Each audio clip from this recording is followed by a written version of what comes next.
सिद्धि की शादी के बाद वो ससुराल चली जाती है। पीछे रह जाती है भाभी रानी। सिद्धि के ससुराल जाते ही भाभी कहती है, अरे वाह जी वाह, सारे कपड़े मेरे।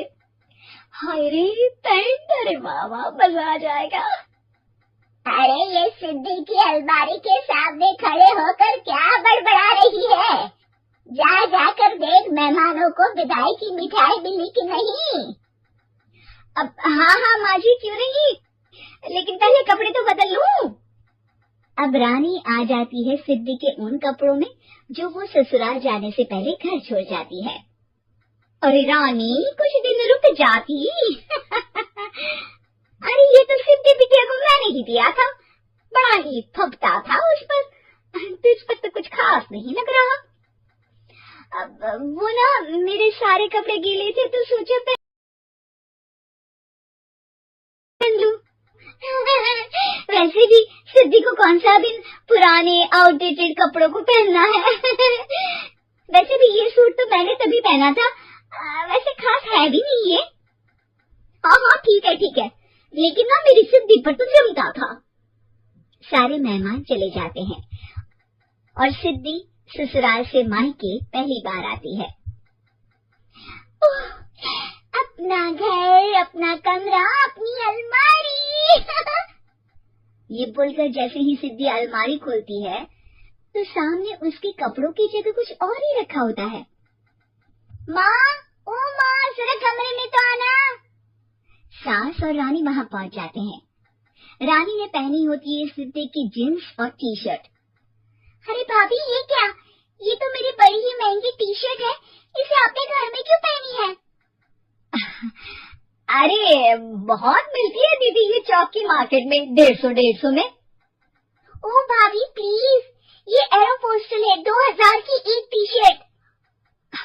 ओह 2000 में तो दीदी 4 साड़ी आ जाए। अब क्या बोलूं? भाभी, ये मेरी अलमारी में छोटू के कपड़े, तो मेरे कपड़े कहाँ हैं? मेरी अलमारी में? अब दीदी आपको कौन से पुराने कपड़े पहनने थे? माना भाभी, लेकिन मैं जब घर आती तो यही सब पहनती ना। अरे तुम तो बड़ी कंजूस हो दीदी। खैर वक्त आता है जब सिद्धि ससुराल के लिए रवाना हो रही होती है। अरे रानी, अंदर से सिद्धि का गिफ्ट ले आ, लड़की पहली बार ससुराल से मायके आई है।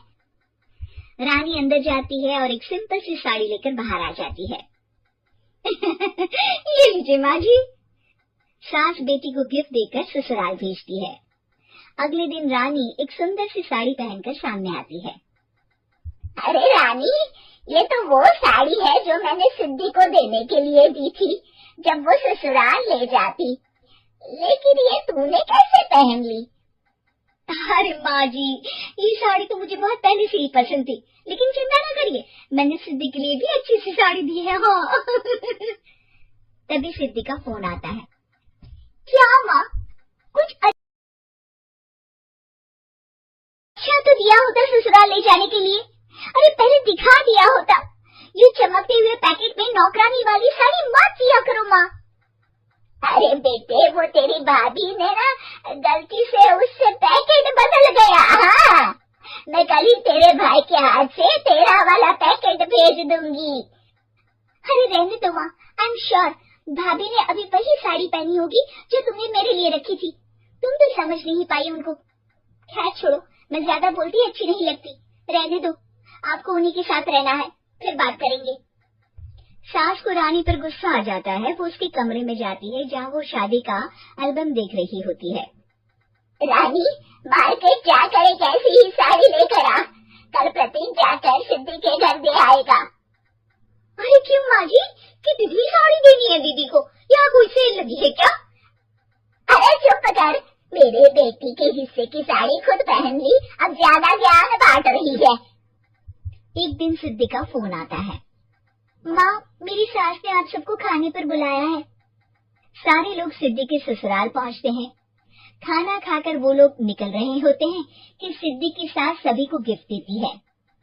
अरे बहन जी, बेटी के घर का खाना खा लिया, यही बहुत है जो आप ऊपर से गिफ्ट भी दे रही है। अरे बहन जी, आप भी कहाँ इन बातों पर विश्वास कर रही हैं। सास सभी को गिफ्ट देती है, लेकिन रानी को जो साड़ी देती है वो अजीब सी हरे रंग की, लाल रंग की, बड़ी छाप वाली होती है। अरे छी, ये कौन पहनेगा? सासू माँ को तो जरी वाली इतनी सुंदर, और मेरे लिए ये नौकरानी वाली। अरे भाभी, दरअसल मैं जब भी घर आती थी आप वापसी में ऐसी ही साड़ी देती थी ना, तो माँ ने सोचा कि आपको आपकी पसंद की ही साड़ी क्यों ना दी जाए।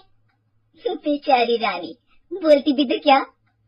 सिद्धि और सास रानी का चेहरा देखकर हंसने लगती है, तो रानी समझ जाती है कि अपने ही बिछाए जाल में वो फंस चुकी है।